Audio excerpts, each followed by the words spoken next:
Welcome to Scented Pages. Welcome back to my channel, baby.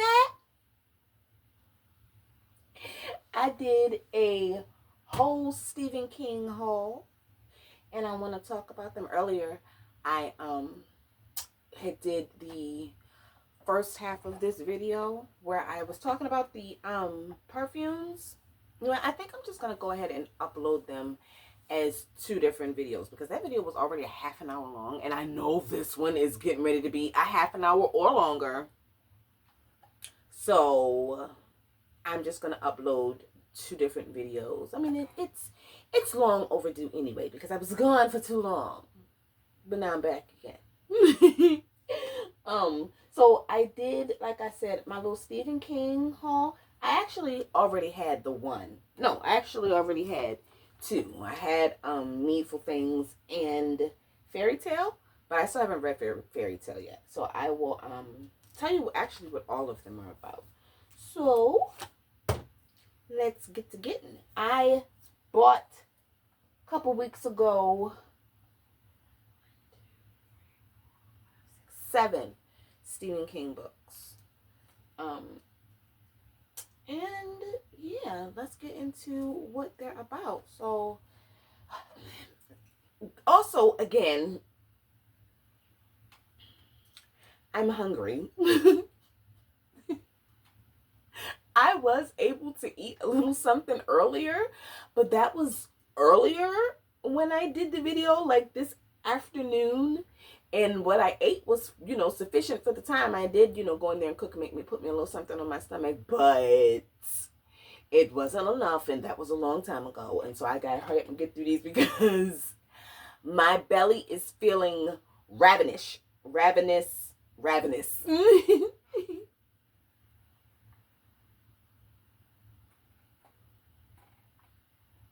So I'm still sipping on my coffee, and I also have some ice water inside of my little, what I like to call my fall Stanley. I have been drinking so much more water lately because this is, for one, it's cute. So that always helps me to drink more water when I have a nice cute bottle.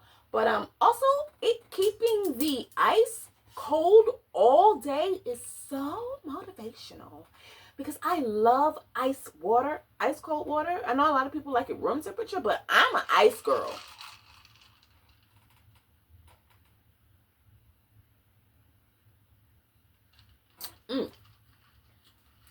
That's delicious. Oh, let me see if I could turn this on. Probably won't even be able to see it. My little, oh yeah, you can see my little candle. Since I'm not gonna do the my little setting until later on in the year, I figured that would be cute to have there. Kind of looks like a little flickering candle fireplace without it being a literal fire hazard on my bookshelf. Let me see. Let me move over a little bit so you can see it. Okay. So the first, wait a minute. Let me first talk about Needful Things because this is the one that I'm furthest along in. And what did I do with it? Okay, I got it right here.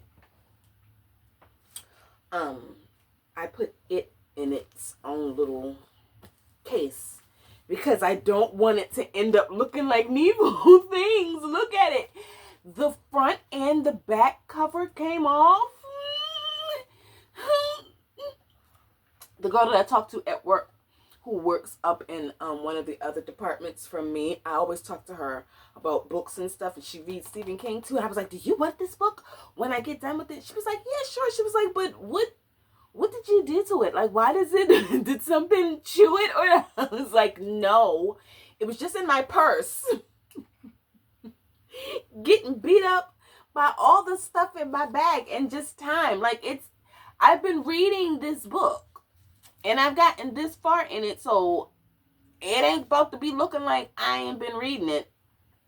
So, but because I knew that it was gonna be, it's just as long and thick. Look, it's a tome. I put my little bookcase on it. It's cute. So I'll also read the insert for it later on. But this is about this, of course, it's set in Castle Rock, Maine, which is where all of his, or most of his, I guess, books are set in his little Stephen King universe, which I think is so cool. So it's about this little store that gets set up, and the man in the store, his name is Leland Gaunt, and he is the store's owner, and the store just kind of sells like little, kind of seemingly uneventful, just like little knickknacks. It could be like kind of like little thrift store stuff. You know, it's not brand new. It's not anything, you know, particularly grand. It's just little stuff like a baseball card or some glasses that he says belongs to Elvis Presley or something like that. But usually when the people come into this store, they just so happen to find exactly whatever it is that they need.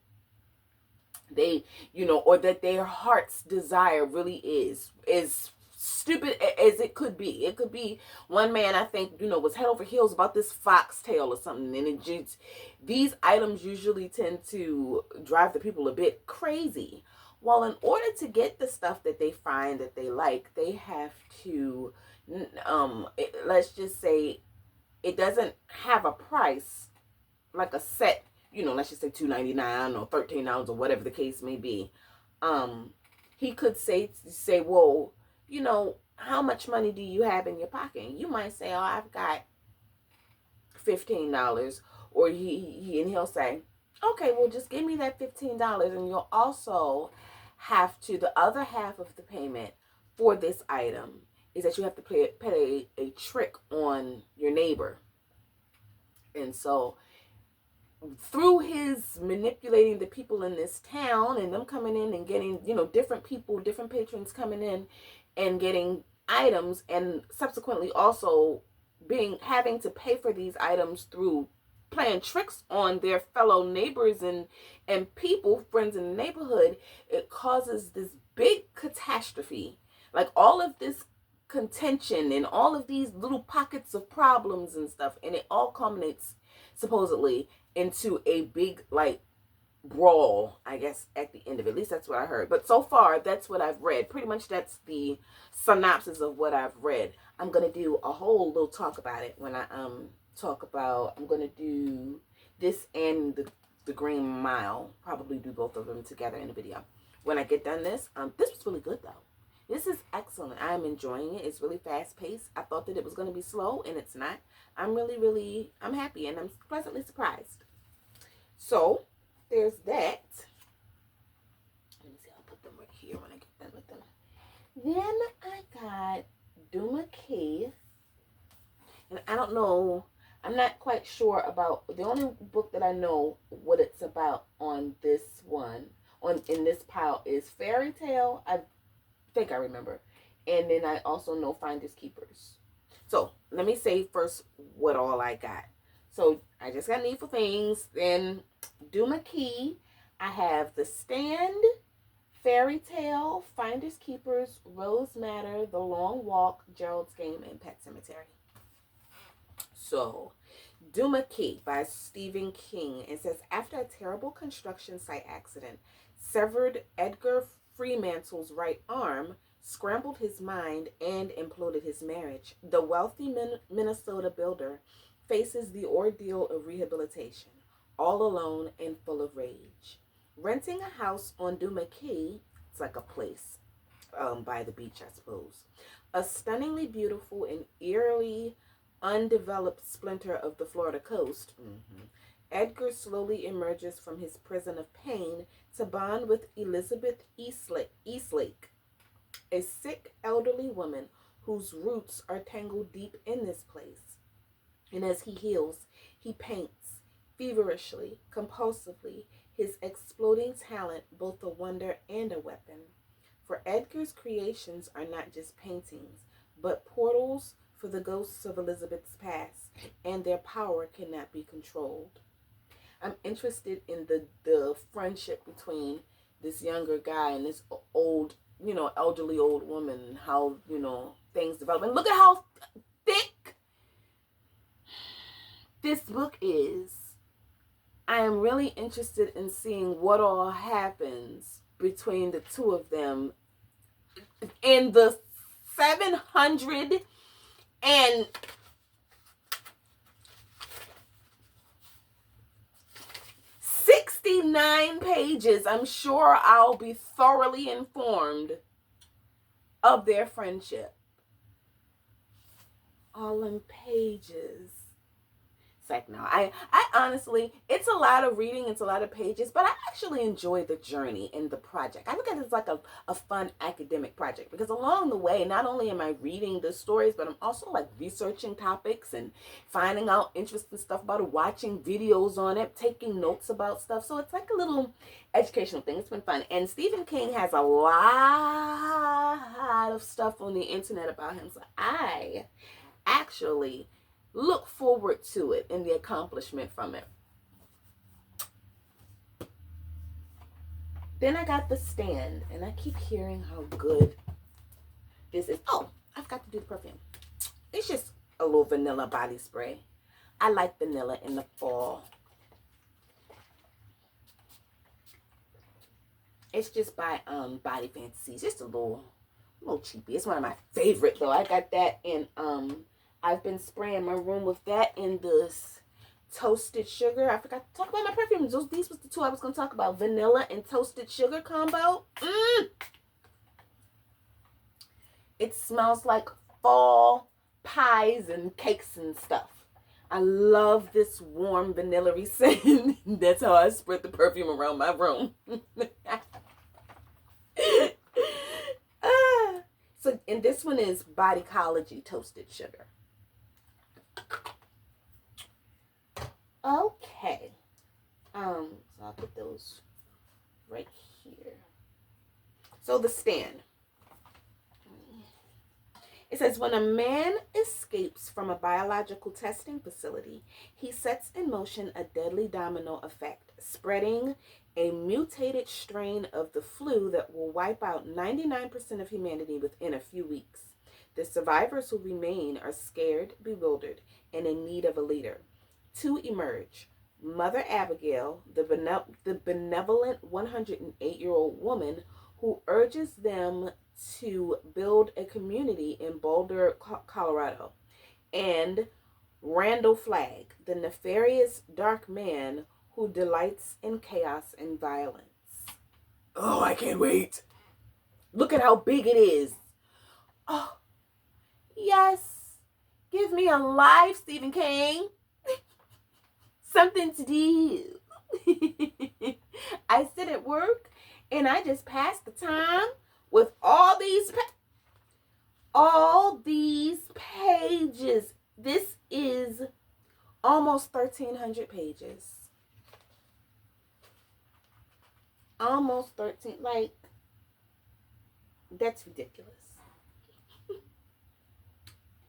One person would be writing a big thick book like that.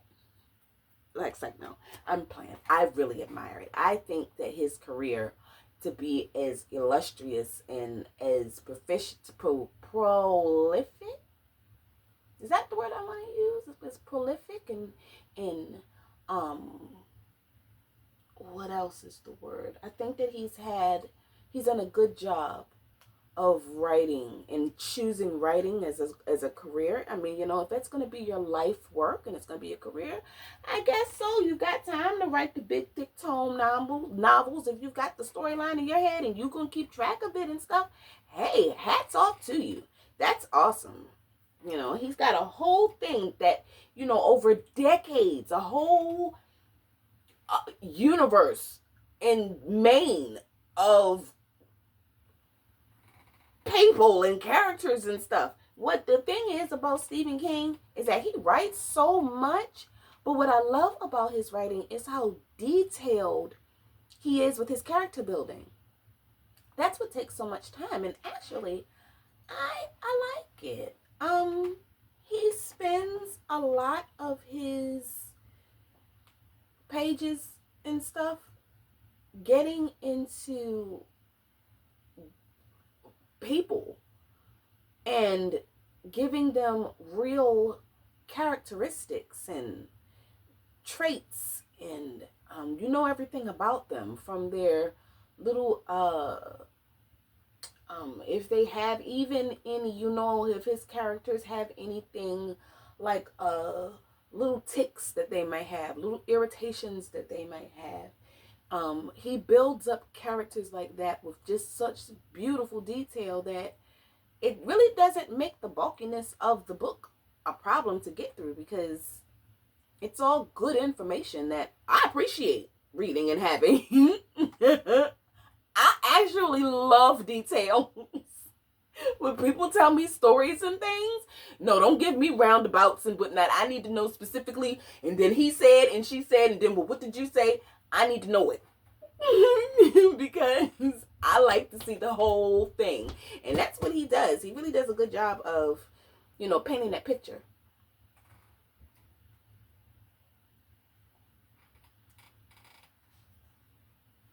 Next, Fairy Tale. Now, the only thing I know about this book is that it's about a kid who also develops a friendship with someone older,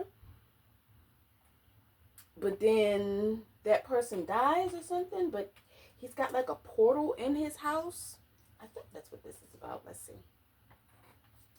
No, I didn't put that there. Put this over here. Fairy Tale. It says, Charlie Reed looks like a regular high school kid. Great at basketball and football. A decent student, but he carries a heavy load. His mom was killed in a hit-and-run accident when he was 7, and grief drove his dad to drink. Charlie learned how to take care of himself and his dad. When Charlie is 17, he meets a dog named Radar. Yeah, Radar, that's the name of the dog of, I think that's the name of Nettie's dog in, that's also the name of Nettie's dog in this book, Needful Things. That's cute. He says he meets a dog named Radar and her aging master, Howard Bowditch, a recluse in a big house at the top of a big hill with a locked shed in the backyard. Sometimes strange sounds emerge from that shed. Charlie starts doing jobs for Mr. Bowditch and loses his heart to Radar. Then, when Bowditch dies, he leaves Charlie a cassette tape telling a story no one would believe. But Bowditch knows and has kept secret all his long life, is that inside the shed is a portal to another world. Ooh. So I think that the kid and Radar go on a little adventure, like a little fancy adventure through this portal in this man's shed. Sounds safe. Ain't no way I'm going through some mysterious portal that I might not be able to find my way back out of. I don't care what kind of adventures you promising me. Absolutely not.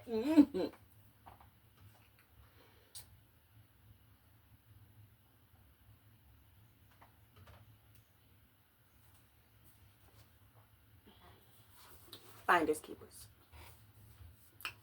Now this is a part of a series, but I wasn't interested in reading the first book in the series, so I'm going to just start with the second, and I'm probably going to do the third, but I wasn't interested in the first one at all, and I said I'm not reading no books that I don't feel like reading in 2024, so I started with the second book in the series. It's the Mr. Mercedes series. So this one says, Wake Up Genius, so announces deranged fan Morris Bellamy to iconic author John Rothstein, who once created the famous character Jimmy Gold and hasn't released anything since. Morris is livid, not just because his favorite writer has stopped publishing, but because Jimmy Gold ended up as a sellout. Morris kills his idol and empties his safe of cash, but the real haul is a collection of notebooks containing John Rothstein's unpublished work, including at least one more Jimmy Gold novel. Morris hides everything away before being locked up for another horrific crime. But upon Morris's release 35 years later, he's about to discover that teenager Pete Saubers has already found the stolen treasure, and no one but former police detective Bill Hodges, along with his trusted associate Holly Gibney and Jerome Robinson, stands in the way of his vengeance. That sounds good. I'm interested in that. Next, Rose Matter. It says, after surviving 14 years of hell in a violently abusive marriage, Rosie Daniels finally summons the courage to flee for her life. But leaving her husband Norman for a new city and a new start is a very daunting prospect. It's hard for Rosie not to keep looking over her shoulder, and with good reason. Norman's a police officer with the instinct of a predator, a force of relentless terror and savagery. A man almost mythic in his monstrosity. He's very good at finding people, even if he is losing his mind. Rosie's only hope for salvation may lie in a far more dangerous place, where she must become her own myth and the woman she never knew she could be. Wow, that sounds great, baby. It's giving the burning bed. And I want to know what happens. I'm so excited. That seems like it's going to be good.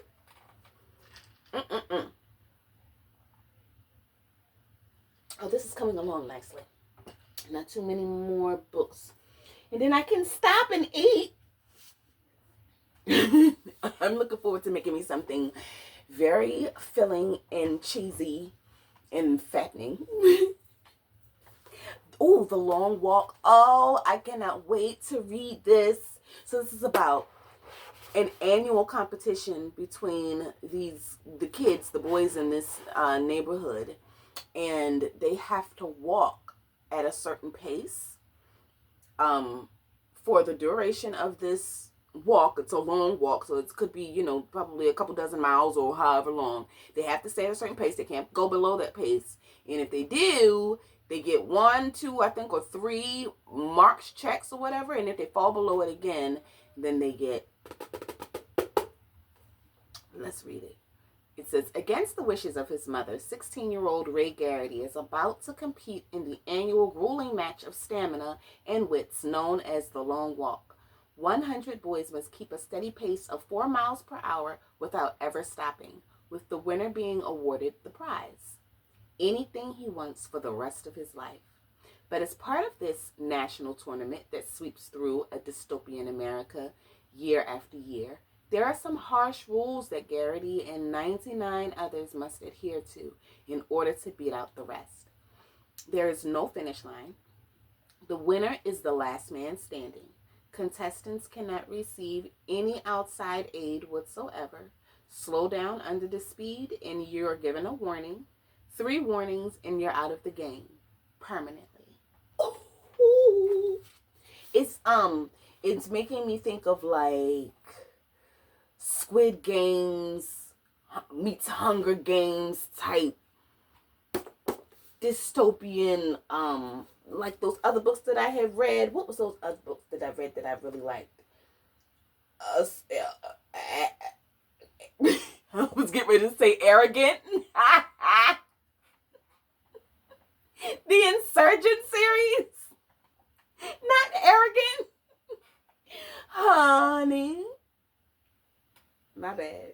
You know what I meant. But it was Insurgent, Divergent, and Arrogant. It was some other word, I can't remember. But those were really good. I like that. I read that dystopian series and I enjoyed it. So this kind of reminds me of that series too. And then I got Gerald's Game. I can't wait for this. This is about this lady and her husband. And honey, they decide to have themselves a nice romantic weekend getaway in their little cabin out in the woods or wherever they at, somewhere secluded. And so they deep down in their little business and he decides he gonna, handcuff her to the bed or whatever. Honey, while she handcuffed to the bed, he mess around and has a heart attack and dies.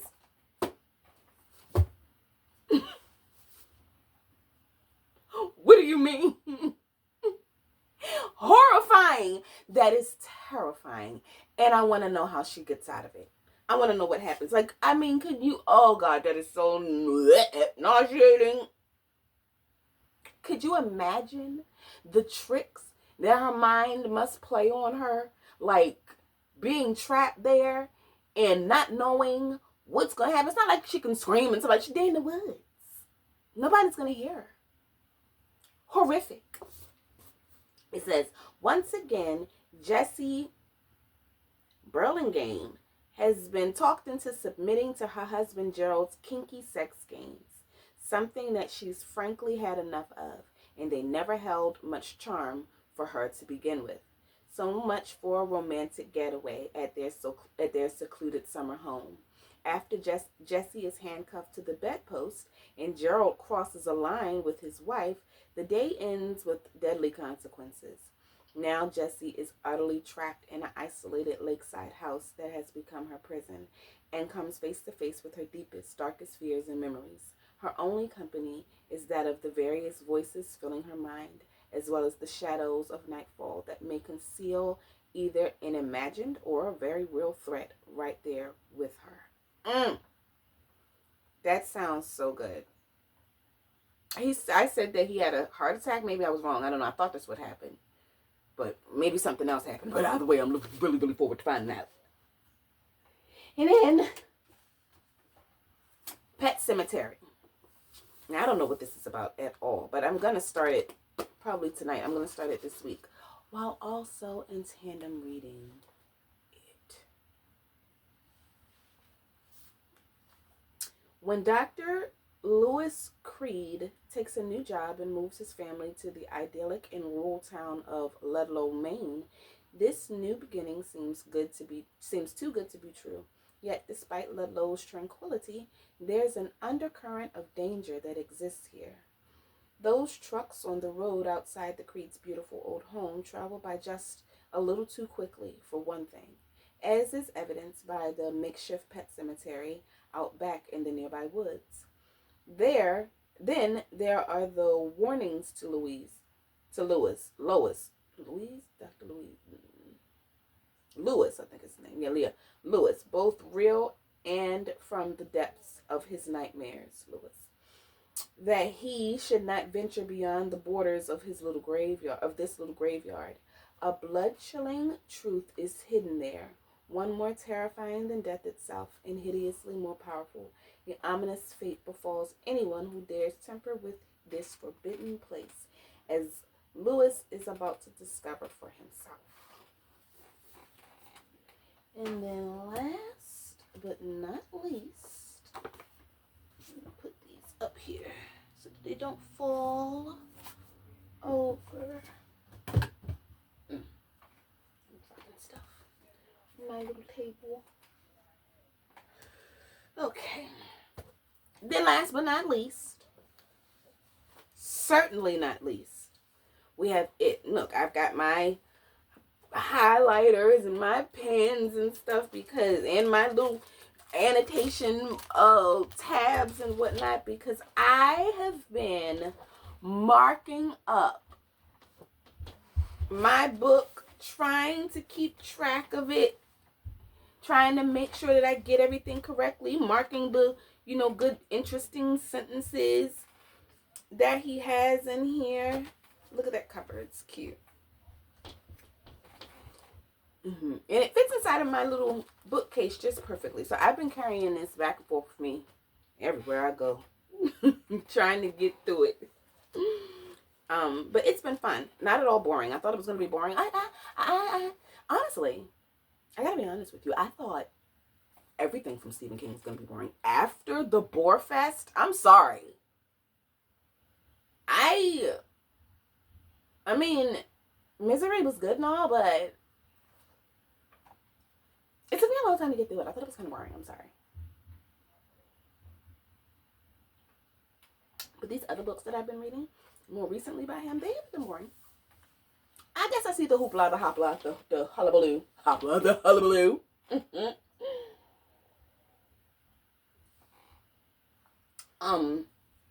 Is he overrated? In my opinion, I mean, no, I don't think he's an overrated author. And I'm gonna, get more into this, but I don't like the way that he writes certain things. Yeah, I think he's a good author, but certain things he gets on my nerves about. Don't worry, I will be sizzling his grits soon enough. when I'm pretty sure that the grit sizzling will start with Green Mile and it'll end with it. Everything in between, I don't know, we'll see. But I've got the thoughts about it in the Green Mile. So it says, to the children, the town was their whole world. To the adults, knowing better, Derry, Maine was just their hometown. Familiar, well-ordered, a good place to live. It was the children who saw and felt what made Derry so horribly different. In the storm drains, in the sewers, it lurked, taking on the shape of every nightmare, each person's deepest dread. Sometimes it reached up, seizing, tearing, killing. The adults, knowing better, knew nothing. Time passed and the children grew up, moved away. The horror of it was deep buried, wrapped in forgetfulness, until the grown-up children were called back once more to confront it.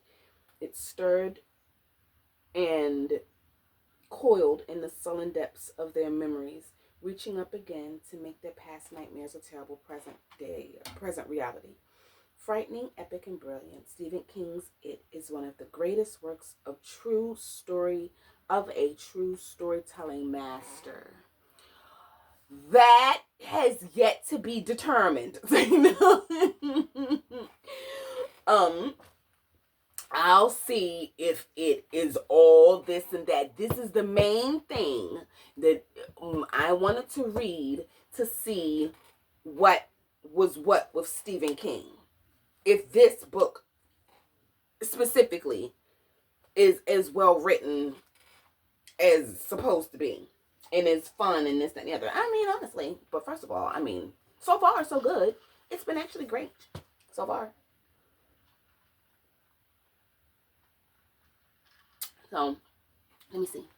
Oh, yeah, see, this needed to be 2 separate videos. Because if I did just, or mish them together, like put them together, and if I'd have made, both of them together like how I was going to do earlier, that would have been too long. So I'm glad it kind of worked out that I was hungry and needed to stop early and, do stuff and get other things done. So now I can upload both of them. And I'm wearing a different outfit too. So that matters. That had to be a separate video. I love this cute sweater. This is like a little sweater dress that I'm wearing. It's long all the way down.